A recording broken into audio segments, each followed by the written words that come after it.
Buen día, nosotros somos Johan, Carolina, Yamile y Rodrigo, que les vamos a presentar cuáles serían los procedimientos que se deben realizar en el laboratorio para la determinación del DBO5 y el DQO en el curso de contaminación de aguas.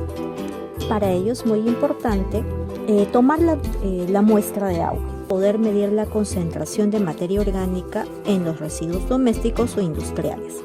Para ello, para poder caracterizar las aguas residuales como en fuentes como ríos, lagos, hay que realizar la toma de la muestra, de preferencia en un recipiente de vidrio, para evitar la contaminación por recipientes plásticos.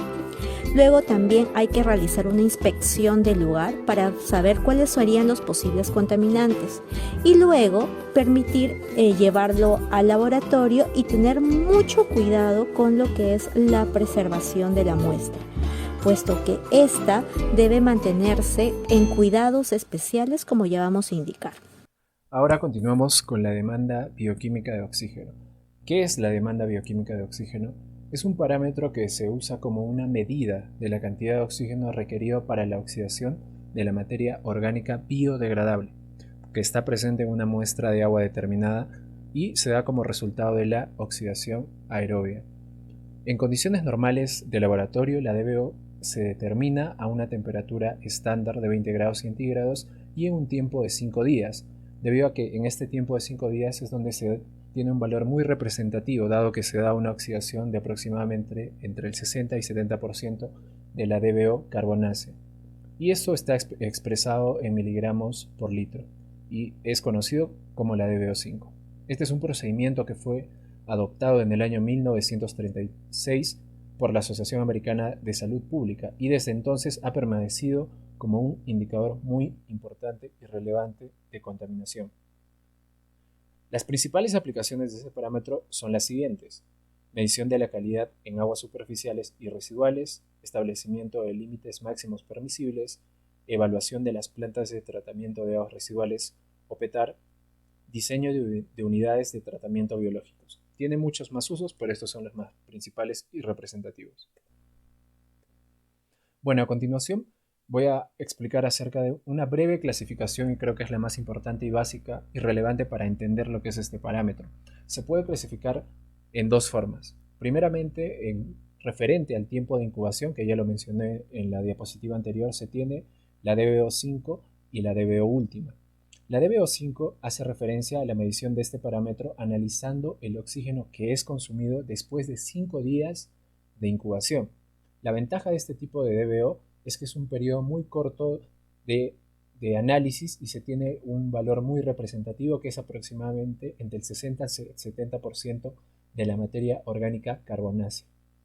Luego tenemos lo que es la DBO última. Esta hace referencia a la medición del oxígeno consumido después de, en promedio, 60 a 90 días de incubación. Mide el oxígeno total que es requerido para la degradación total de la materia orgánica, tanto carbonácea como nitrogenácea. Y bueno, ya que estamos hablando de materia orgánica carbonácea y nitrogenácea, ese es otro tipo de clasificación que se hace dentro de lo que es la DBO. Se tiene por la oxidación selectiva de la materia orgánica. Tenemos dos tipos de materia orgánica, carbonácea y nitrogenácea. Entonces hay un DBO carbonáceo. Esta es una primera etapa de degradación.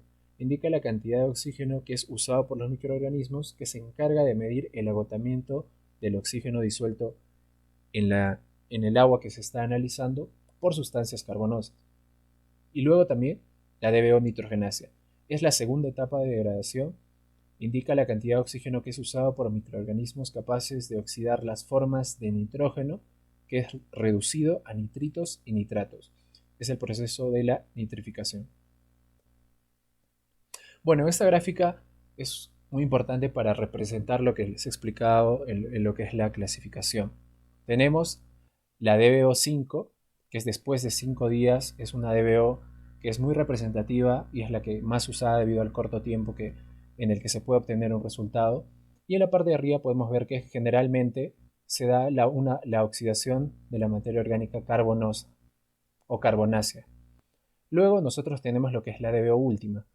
Ya cuando llegamos hasta el final, el valor máximo que se puede tener de consumo de oxígeno dependiendo de lo que es la muestra, y a partir de este periodo, que generalmente es a partir de los 9-10 días, ya se tiene una oxidación de lo que es la DBO nitrogenosa o nitrogenasia.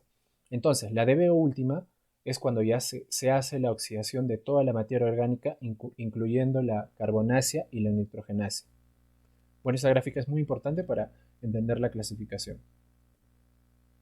Bueno, finalmente tenemos lo que son las ecuaciones principales y más representativas para poder tener los valores más importantes y parámetros de la DBO. Primeramente, cuando tenemos valores de oxígeno disuelto y valores de la dilución. Entonces se puede hallar la DBO de dos maneras: de dilución sin un inóculo y cuando se tiene un inóculo. Esa es la primera fórmula. Se hace una resta de la DBO inicial con la DBO final y se divide entre lo que es la fracción de dilución que se tiene. Mientras que en el agua de dilución con inóculo, la única diferencia es que se aumenta lo que es el oxígeno disuelto del blanco antes de la incubación y el oxígeno disuelto del blanco después de la incubación. Ambos parámetros se miden en miligramos por litro. Luego tenemos lo que es la ecuación cinética de la DBO. Es una de las ecuaciones más importantes debido a que nos permite hallar la DBO última o también la DBO a un determinado tiempo, ¿no? Porque esta DBO sub T es la DBO a un determinado tiempo, L sub 0 es la DBO última o infinita, ambos parámetros se miden en miligramos por litro, K es la constante de velocidad de la muestra, se mide en días a la menos 1, este es un valor que se obtiene en laboratorio y a condiciones estándar que son 20 grados. Se puede expresar tanto en base neperiana como en base decimal, pero si vamos a expresarlo en base decimal se utiliza una constante K sub prima. Luego, otro valor que tenemos, les he mencionado de que en esta ecuación se utiliza a condiciones estándar, a condiciones de laboratorio que son 20 grados centígrados. Pero ¿qué pasaría si tenemos la muestra que está a diferente temperatura, ¿no? Entonces es necesario llevar esa constante a una temperatura de interés. Entonces para eso nos sirve esta ecuación, en la que podemos hallar K sub T, que es la constante de velocidad a la temperatura de interés, se mide en 10 a la menos 1, K sub 20, que es la constante estándar a 20 grados centígrados, también se mide en 10 a la menos 1, y θ es un coeficiente de temperatura, es un valor que ya está preestablecido por la literatura y para aguas residuales domésticas típicas se tiene un valor de 1.135, para temperaturas entre 4 y 20 grados centígrados y de 1.056 para temperaturas entre 20 y 30 grados centígrados. Continuando con la presentación, toca hablar del procedimiento de laboratorio para la medición de la demanda del DBO o la demanda de bioquímica de oxígeno. Primero, hablar de los reactivos. Primero tenemos una solución buffer fosfato en la cual tenemos que disolver el fosfato monopotásico, el fosfato dipotásico, el fosfato de sodio dibásico hexahidratado y el cloruro de amonio, aproximadamente 500 mililitros de agua destilada. También hay que tener en consideración que el pH debe ser ajustado a 7.2. También una solución de sulfato de magnesio en la cual se debe disolver sulfato de magnesio hexahidratado en agua destilada. A continuación también tenemos que tener una solución de cloruro de calcio. De igual manera, disolver el cloruro de calcio en agua destilada. Una solución de cloruro férrico, también disolver el cloruro férrico hexahidratado en agua destilada. Y finalmente 6 litros de agua de disolución, en la cual se debe usar 6 litros de agua ya sea destilada, desmineralizada o natural para realizar las diluciones. Entre los materiales que tenemos que usar están las botellas de Winkler con tapa, pipetas de 10 mililitros, matraces, fiolas, buretas, los soportes universales, vasos, pisetas y un balde de 10 litros de capacidad. Y entre los equipos de laboratorio que tenemos que tener está el aerador de pecera y la incubadora. Ahora el procedimiento experimental. Primero se tiene que hacer una toma de muestra. Para hacer esta toma de muestra se debe ubicar la tubería de desfogue del efluente y colocar el recipiente colector. Para esto hay que tener mucho cuidado de hacer un previo tanteo de la zona para saber que no nos estamos poniendo en riesgo al tomar esta muestra. Hay que tener en consideración también la preservación de nuestras muestras, en la cual se debe hacer en un tiempo corto entre la toma de muestra y el análisis de nuestra muestra para no alterar nuestros resultados. Por eso se debe realizar con las muestras con prontitud o a una temperatura entre 1 grado Celsius a 4 grados Celsius.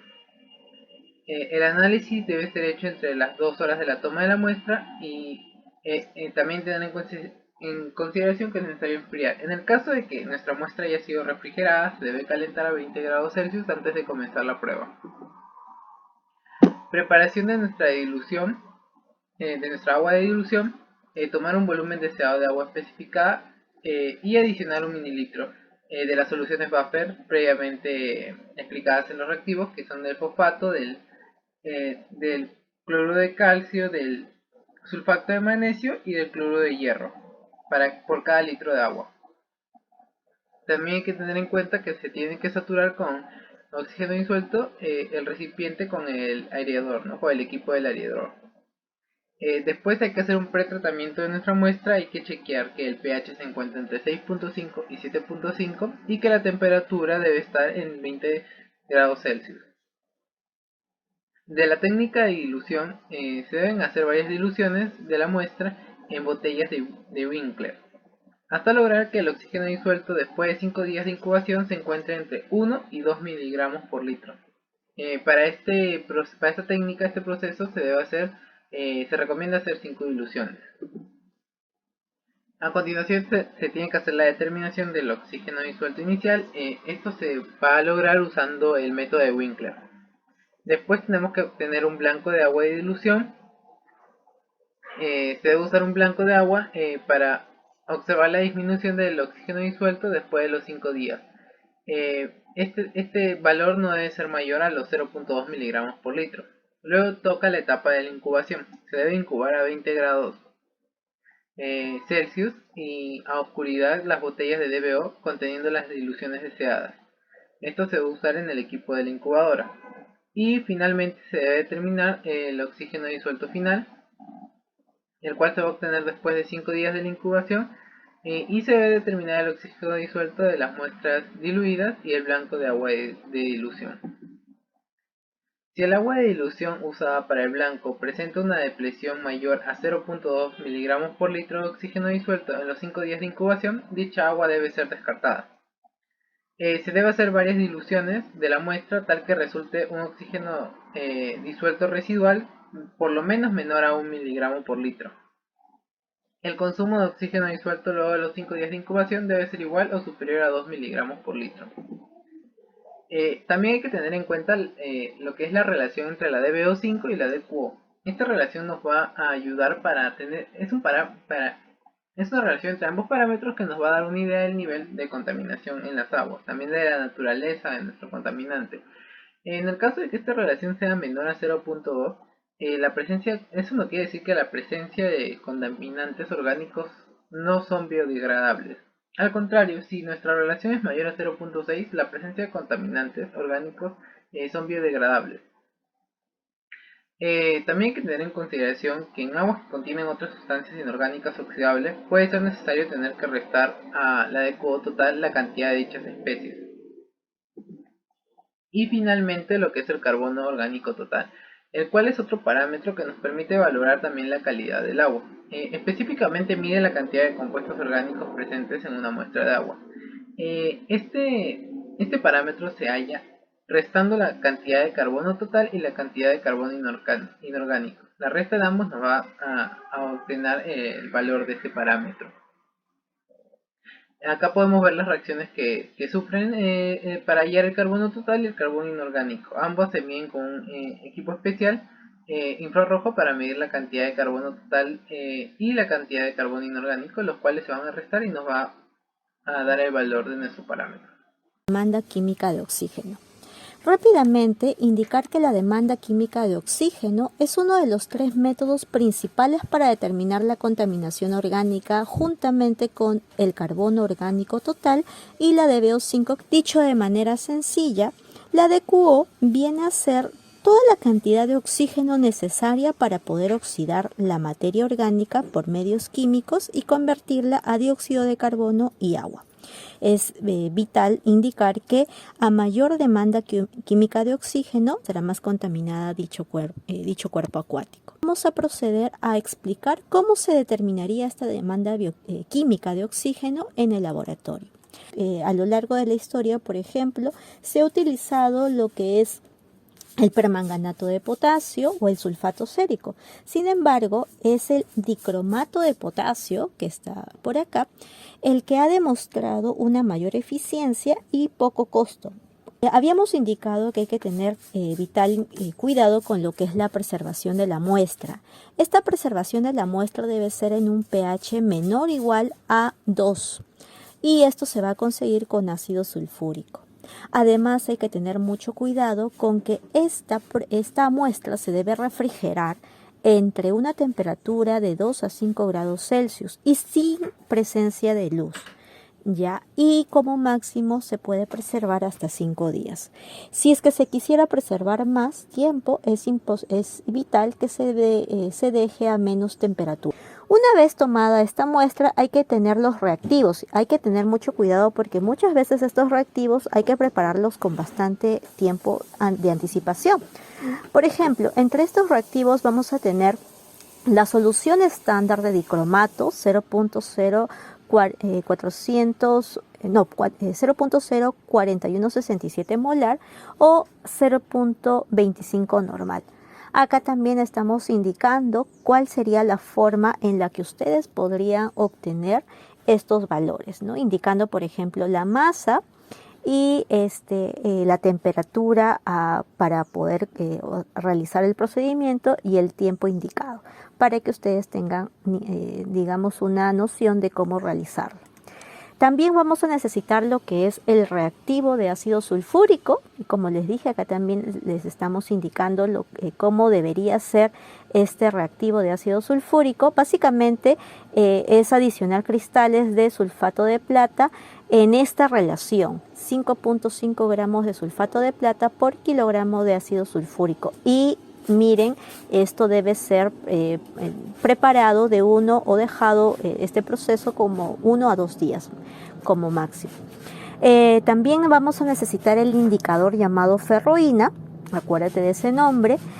También estamos indicando cómo obtenerla.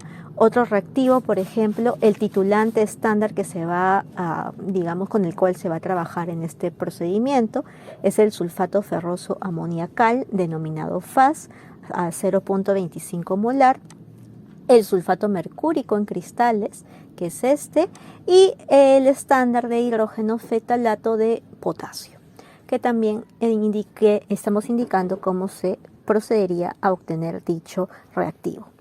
Una vez obtenido estos reactivos, trabajados con tiempo, porque como notarán acá hay algunos que sí necesitan tiempo para poder realizarlo, vamos a necesitar estos materiales. Viales de 16 por 100 mililitros, pipetas, matraces, fiola, bureta, el soporte universal para poder proceder a la titulación, vasos y la piseta para poder ahí obtener o digamos trabajar con el agua destilada. Una vez hecho esto, también vamos a necesitar este equipo, el digestor con regulador de temperatura y timer. Por eso indiqué que este método se le llamaba de reflujo cerrado. Entonces, una vez obtenido todo esto, vamos a tener rápidamente el procedimiento. El procedimiento del cual se debería realizar con mucho cuidado, puesto que hay que tomar estos viales que ya había indicado y agregar el volumen de agua de la muestra correspondiente al porcentaje de dilución con el que se está trabajando, 2.5 mililitros de este volumen. Y hay que completarlo con la diferencia de este porcentaje en masa, con 2.5 mililitros de esa agua destilada. O sea, hay que completarlo con agua destilada, 2.5 mililitros, pero con, digamos, con este porcentaje. Luego deberá adicionarse el vial con las muestras diluidas, 1.5 mililitros de la solución digestiva, para posteriormente adicionarle 3.5 mililitros de ácido sulfúrico. Una vez preparados los viales, hay que introducirlos al digestor e incubarlos a una temperatura de 150 grados Celsius por 2 horas para que se complete la digestión. Estos viales deben estar muy bien cerrados debido a que hay que evitar las fugas de los reactivos, y además se deben solamente aceptar los viales que tienen el color naranja. Y finalmente hay que retirar los viales del digestor para vertir estos contenidos que solamente mantienen el color naranja en un matraz. Luego se adiciona 3 gotas del indicador ferroína para titular con la solución sulfato ferroso amoníacal, más conocido como FAS. Luego de terminado esto, hay que proceder con los cálculos. Básicamente esta es la fórmula para determinar el DQO, que se obtiene como el equivalente de oxígeno, acá miligramos de oxígeno por litro, y se obtiene restando este A menos B por la molaridad del FAS de la solución de sulfato ferroso amoníacal por 8000 y entre los mililitros de la muestra. Este parámetro A vendría a ser los mililitros del FAS que se ha usado como blanco, y esta B será el FAS que se ha usado para la muestra. Un ejemplo por acá vendría a ser estos, ¿no?